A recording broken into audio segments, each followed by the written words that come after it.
noches, bienvenidos, bienvenidas a Periodistas. Mariana Corradini. Buenas noches, Paola Navarro. Un gusto. Hoy vamos a dialogar con dos personas que se formaron en la Universidad Nacional de Villa María, politólogo y politóloga, sobre un tema candente que es la seguridad. Para ello le damos la bienvenida en nuestros estudios a Juliana Rodríguez. ¿Cómo estás? ¿Cómo les va? Buenas noches. Buenas noches, Juli. Nuevamente en Periodistas para poder, por lo menos fijar algunas líneas que nos hagan conocer acerca de las competencias de los diferentes estados, las articulaciones, con relación al tema seguridad. Sí, bueno, como habíamos hablado la vez pasada, que habíamos venido a pensar la cuestión de la seguridad más que nada en términos de las propuestas electorales. Yo creo que hoy la seguridad ocupa un lugar muy importante en la agenda mediática y en la agenda política sobre todo. Es un tema urgente y sobre todo, digamos, reclama de ciertas responsabilidades políticas y sobre todo decisiones. Bueno, en relación a qué se puede hacer o a qué se viene haciendo, ha habido un giro político en el modo de encarar esta temática. Sin embargo, digamos, hay diferentes grados de responsabilidad, tanto sea del gobierno nacional como del gobierno provincial o de los municipios. Principalmente cuando pensamos en la temática de seguridad y en términos de políticas públicas concretas, los municipios y sobre todo la provincia también pueden encarar todo lo que son las competencias de la prevención del delito. Es lo que se dice comúnmente como medidas extrapenales. Y todo lo que tiene que ver con la investigación criminal, el control del delito, ya son competencias estrictamente de la provincia y de las agencias, de las burocracias penales, ¿no? Estamos hablando de policía, poder judicial y demás actores del sistema político, que son quienes deben encargarse de la cuestión delictiva en concreto, ya sea de la investigación, el control, la persecución, reinserción. Igual no me imagino a la sociedad pensando, bueno, a ver, me pasó esto, ahora le toca a este sector de la sociedad. No. Digo, como que la demanda es hacia el Estado en su conjunto, ¿no? Sí.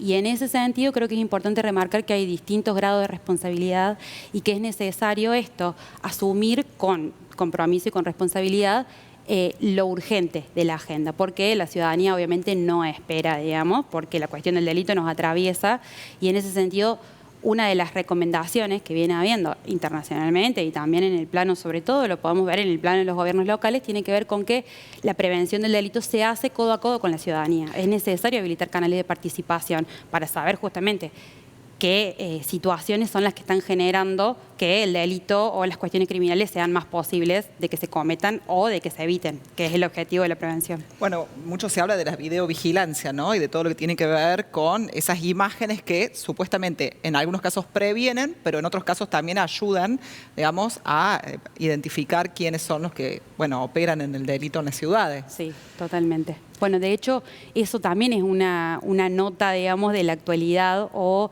un rasgo particular del tiempo que nos toca vivir, que tiene que ver con cómo las tecnologías han permitido avanzar en esclarecer algunos hechos, y eso es muy importante para que avance el sistema de justicia, para que avancen los procesos de investigación del delito, pero también puede que tenga alguna connotación negativa, en tanto hoy nos alertamos.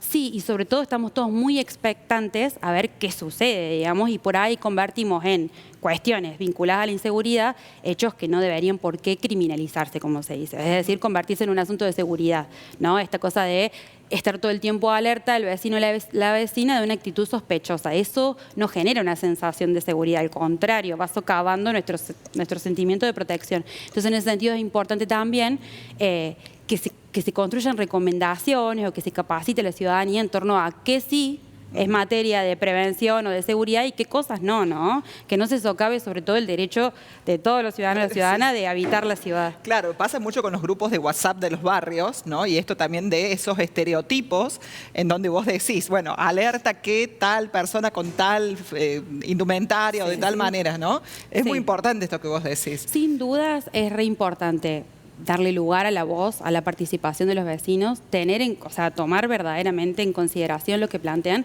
pero por otro lado, digamos, no caer tan fácilmente en cuestiones estigmatizantes que que hacen mella justamente en los estereotipos que se construyen, que se construyen socialmente, es decir, están difundidos en nuestra sociedad, los medios de comunicación contribuyen muchísimo en reproducirlos, entonces creo que hay que tener ciertos cuidados y sobre todo en contextos como el que nos toca atravesar, en donde se están construyendo esos enemigos públicos tan fuertemente. Entonces, bueno.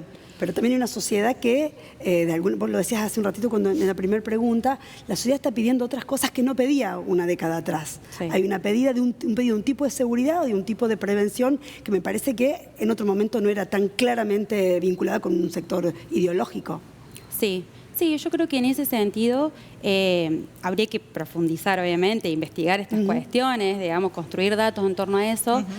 Sí hay material de sobra, digamos, probado de que los delitos han aumentado, pero no son los mismos en todos los territorios. De hecho, lo que caracteriza a lo mejor a una ciudad como Villa María no es lo mismo que lo que sucede en Córdoba o en ciudades más grandes. Entonces, en ese sentido hay que tener en cuenta efectivamente qué es lo que sucede. Para eso, yo creo que sí, los gobiernos locales, provinciales, tienen que construir herramientas para diagnosticar y justamente para no caer en discursos que alimentan ese pedido de mano dura, sí, o ese que es tan común. que mencionaba. O esos estereotipos, ¿no? Entonces, ver también cuáles son las consecuencias de sostener políticas públicas que alimentan la mano dura. Y en todo caso, ver qué se puede sí hacer en materia de prevención, que tiene que ver justamente con eso. Por un lado, construir datos efectivos y certeros sobre la realidad de un territorio, ya sea de un barrio, de grupos sociales, identificar factores de riesgo y ver qué políticas se implementan en materia de prevención del delito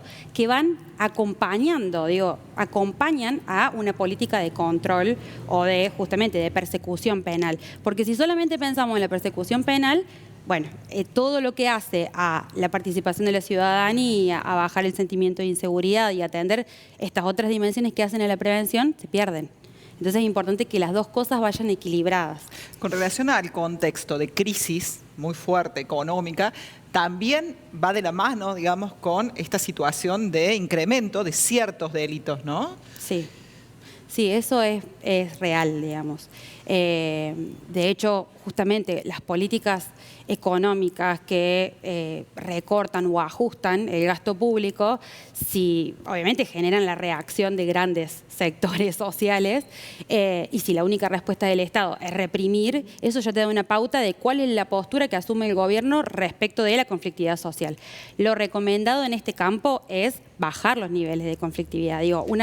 Una política de seguridad democrática y efectivamente que esté orientada a garantizar niveles de paz social y de convivencia, no deben bajo ningún pretexto incrementar los niveles de violencia social. Si ya la política económica ya de por sí lo genera, violenta, claro. Lo violenta. Y por otro lado, eso también es necesario tener un diagnóstico claro de cuáles son esos delitos que hoy están rompiendo o corrompiendo el tejido social y que hacen que la convivencia en el marco de una ciudad no sea la mejor posible, digamos. Está bueno que ustedes decían recién de la percepción de inseguridad o de la falta de seguridad.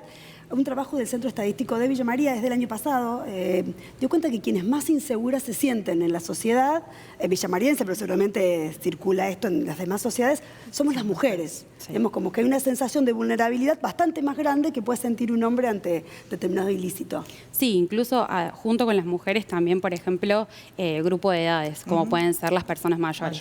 Y en ese sentido creo que hay factores sociales y culturales que hacen que la victimización se sienta de una manera particular en determinados grupos sociales. De hecho, los estudios de victimización justamente lo que hacen es cruzar esas categorías, no solamente con aquellas personas que efectivamente han sido víctimas de algún hecho, sino también aquellas que se sienten más vulnerables. Y en ese sentido yo creo que incluso las manifestaciones de la violencia por motivos de género o distintos motivos que hace que vos a lo mejor siendo mujer o siendo una persona mayor te sientas más vulnerable a que te pueda suceder un hecho y sobre todo en el espacio público, ¿no?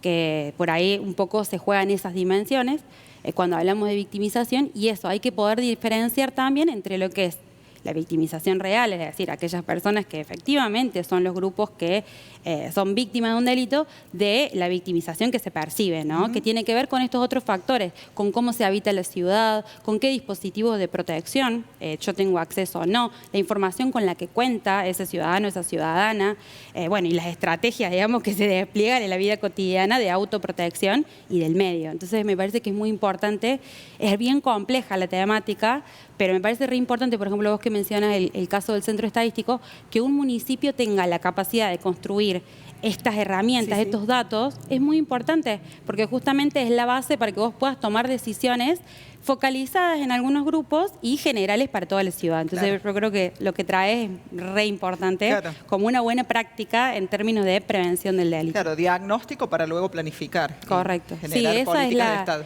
Esa es la manera, digamos, es como el ABC, digamos, de cualquier formulación de política pública en cualquier campo, y en el campo de la seguridad más todavía, porque estamos hablando de la seguridad de nada más y nada menos que de las personas. Antes de ir a la pausa, una cortita. ¿Las cámaras sirven para prevenir o para después resolver? Las dos cosas, pero sobre todo la cámara lo que hace es actuar una vez consumado el hecho. Hay ocasiones en las que los agarran infraganti, pero la cámara no previene. Contribuye a esclarecer hechos, sí, en gran medida, pero siempre llega un poquito después. Para prevenir, lo mejor es desarrollar estrategias de prevención social, comunitaria, que tengan que ver con sensibilizar a la población y llevar otro tipo de prácticas. Ayudan, pero no son las únicas. Bien. Vamos a la pausa, ya seguro está conectado vía Zoom. También politólogo, egresado de la Universidad Nacional de Villa María, Andrés Busetti, que se especializa también en el tema de narcodelitos. Ya volvemos.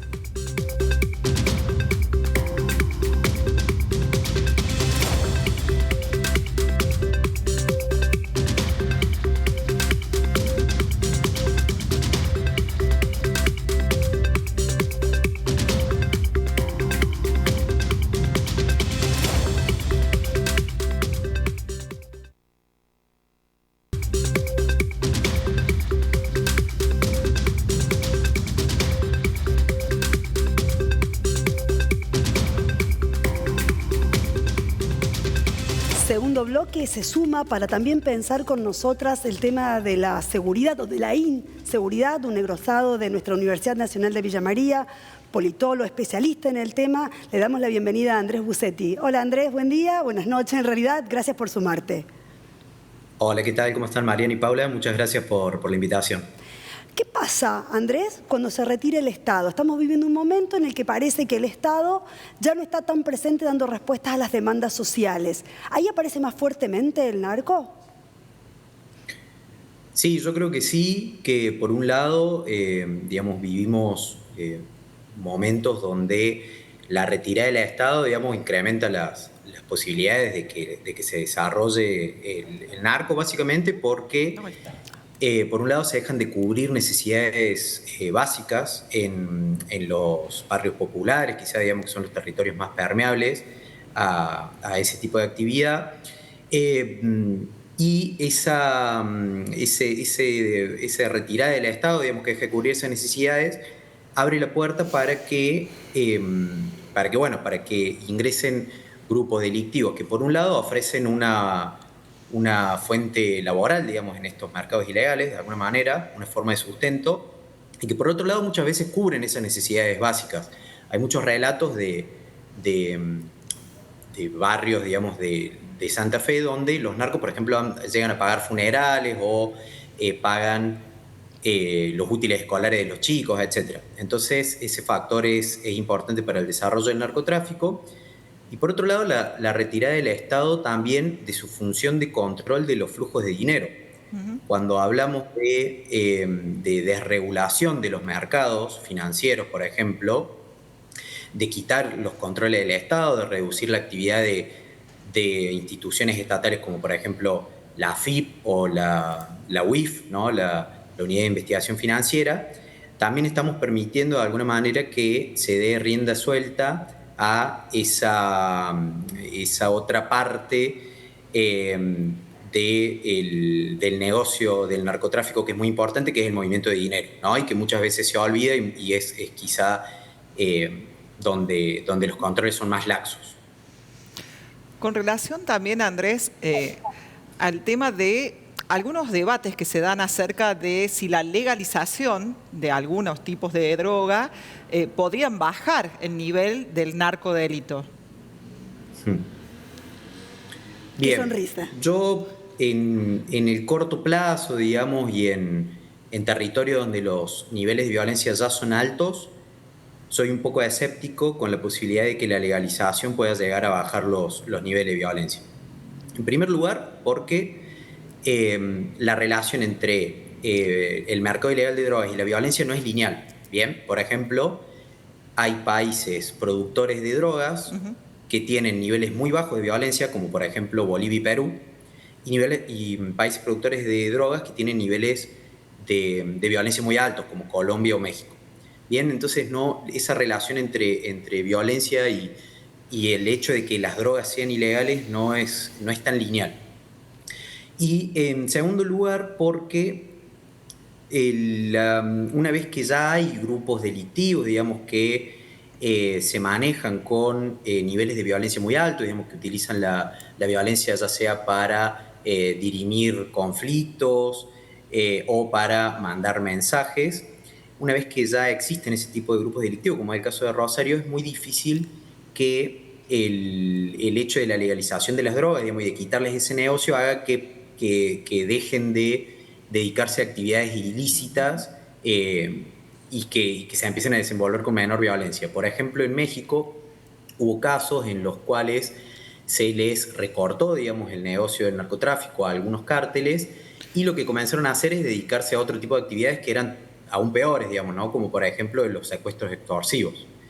En el caso concreto, por ejemplo, de lo que ocurre en Rosario, los monos, digamos, que son una de las principales bandas dedicadas al negocio del narcotráfico en la ciudad, ya se han diversificado, por ejemplo, a los negocios relacionados al fútbol. Bien, a los negocios que tienen que ver con la venta de drogas o el control de naranjitas en las tribunas o en las inmediaciones de los estadios, pero también a, digamos, la parte más legal, si se quiere, del negocio del fútbol, que tiene que ver con la compra y venta de jugadores, bueno, con la intermediación de los representantes, etcétera. Entonces, yo la verdad que veo difícil que, al menos en el corto plazo, la legalización de las drogas pueda generar en este tipo de territorios una disminución de la violencia. Sí creo que puede llegar a prevenir que no se a restringir una actividad que financie este tipo de grupos en otros territorios. Pero en el caso de los territorios donde ya los niveles de violencia son altos, creo que es más importante fortalecer un poco de lo que hablaba Juliana hace un rato, del tema de la investigación criminal, ¿no? De esa función importante que tienen los estados provinciales y el Estado nacional.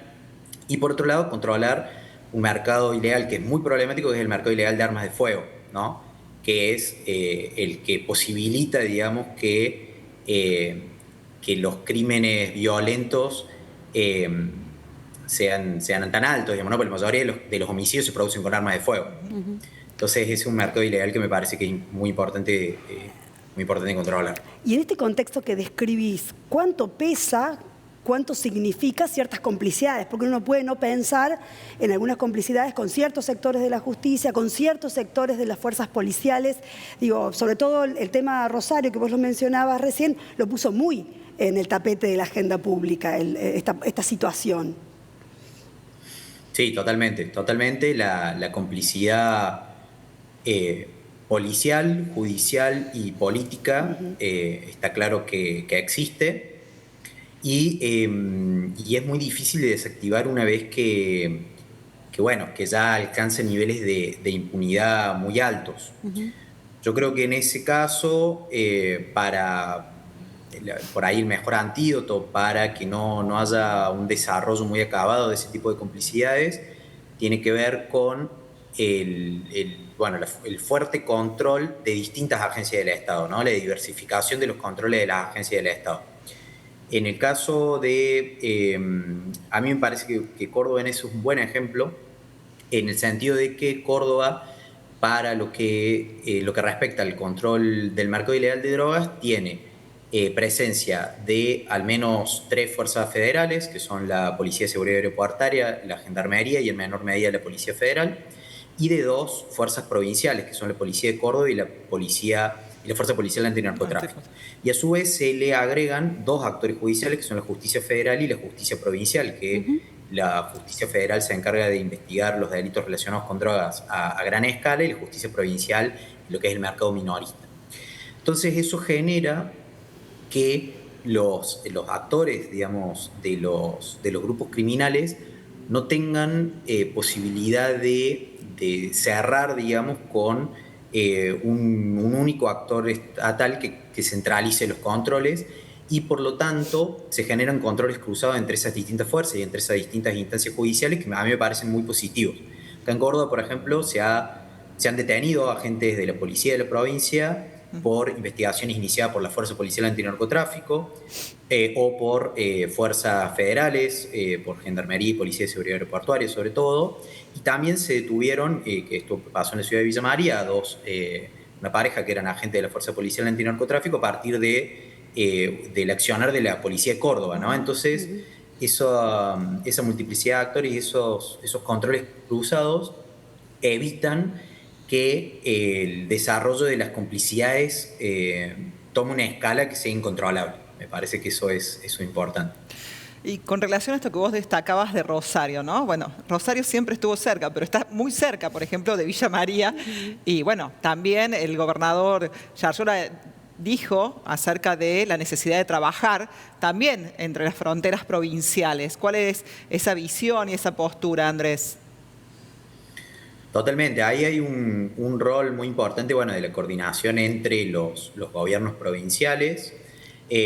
Obviamente Córdoba es una provincia que comparte fronteras, digamos, con Santa Fe, e inclusive hay muchos intendentes de la zona fronteriza, de San Francisco, pero también del sudeste de la provincia, que están muy preocupados porque algunos manifiestan que ya hay algunos de los grupos santafesinos, digamos, operando en esos territorios, por lo cual es clave, primero, tener una buena coordinación y un buen vínculo, digamos, entre los gobiernos y entre las fuerzas de seguridad provinciales de ambos territorios, y por otra parte, ahí es muy importante también el rol de las fuerzas federales y de la justicia federal, porque, bueno, evidentemente son delitos que trascienden las fronteras provinciales, que son muy difíciles de encorsetar, digamos, en el territorio de una provincia, y que incluso trascienden las fronteras nacionales. Entonces, ahí es clave el rol de los organismos nacionales y el trabajo conjunto de las distintas fuerzas y los gobiernos provinciales. Me parece central.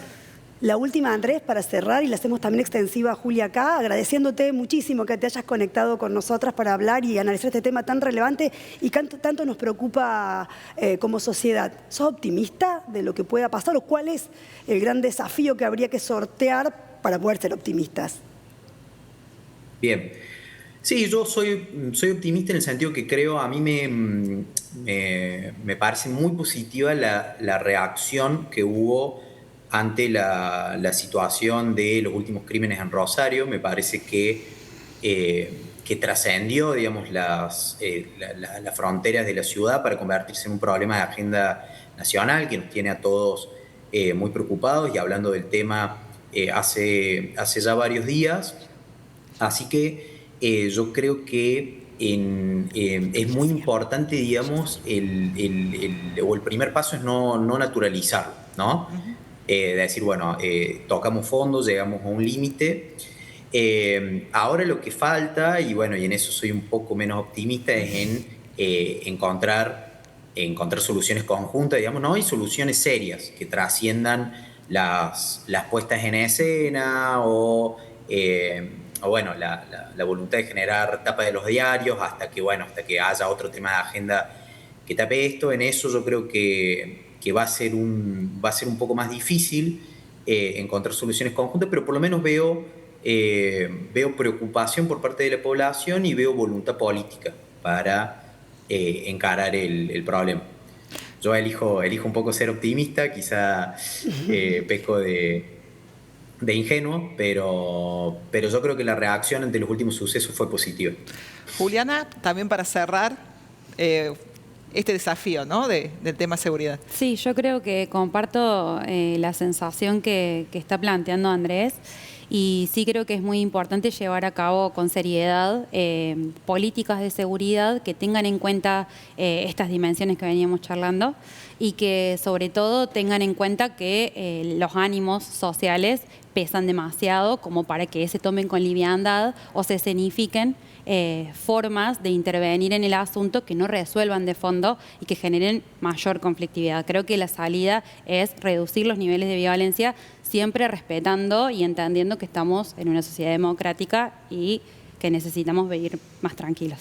Bueno, muchísimas gracias. Agradecemos a Andrés Bussetti y a Juliana Rodríguez, ambos politólogos de nuestra Universidad Nacional de Villa María. Realmente un tema que seguro vamos a volver a tocar y que tiene que ver con lo que ellos decían, ¿no? Que no sea una puesta en escena, sino que haya diagnóstico, datos, planificación y políticas de Estado. Vamos a la pausa. Volvemos.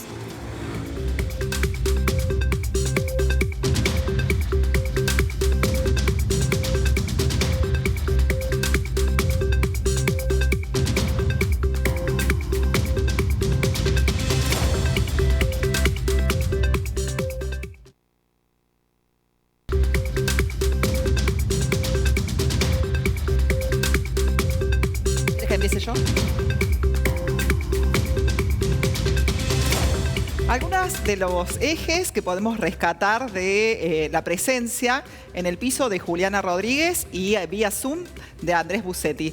Esto de escenificar, ¿no?, el hecho de la seguridad, de pensar en puestas en escena sin un contenido sólido que avale una política de Estado. El retiro del Estado, decíamos, pero también lo mucho que tenemos que ver los medios de comunicación en esto de estereotipar y nombrar a veces, por ejemplo, el motochorro, ¿sí? Y poner de esta manera, digamos, en tela de juicio la estigmatización de las personas en cuanto al delito. Y sobre todo también la importancia que nos dejaba Bussetti y Rodríguez acerca de lo que tiene que ver con los narcodelitos, con lo que falta de la presencia siempre del Estado, por ejemplo, en la información de la unidad económica, ¿no? Lo que tiene que ver con todo el dinero que se mueve y de esas complicidades que preguntaba Mariana, que sin dudas están presentes en Argentina desde hace mucho tiempo y que no es solamente Rosario y que no es solamente en este momento histórico. Cuando se retira el Estado, gana espacio el narcodelito. ¿Por qué? Porque empieza a resolver situaciones de la vida cotidiana como comer, que de otra forma por allí las familias no podrían afrontar. Primer dato para tener en cuenta. Y el segundo, bajar los niveles de conflictividad. Basta de puestas en escena y más bien acciones conjuntas, Paula. Algo fundamental que dijo Bussetti es esto que también planteabas vos. Hoy, lamentablemente, el narcodelito es una fuerza laboral, es una salida laboral para muchas personas en Argentina. Y eso es muy lamentable. Hacemos un punto y antes de la despedida, un único dato político, la única elección que va a haber este año a nivel nacional va a pasar acá cerquita, es en Río Cuarto y están allí definiendo candidaturas. Suena muy fuerte quien fuera la pareja del fallecido José Manuel de la Sota, Adriana Nazario. También hay un candidato de Yasmosa, ¿no? También. Bueno, allí están. Vamos a agradecer, como es habitual, al equipo técnico de UNTV por la puesta al aire, también a Erika Fecia, peluquería, hoy a Sofía Carcaburu por el maquillaje y a Lilou, indumentaria. Pueden recuperar estos contenidos los días jueves y domingos a la hora 21:30 y por las redes de UNITV y de Periodistas Villa María. Muchas gracias. Buena semana.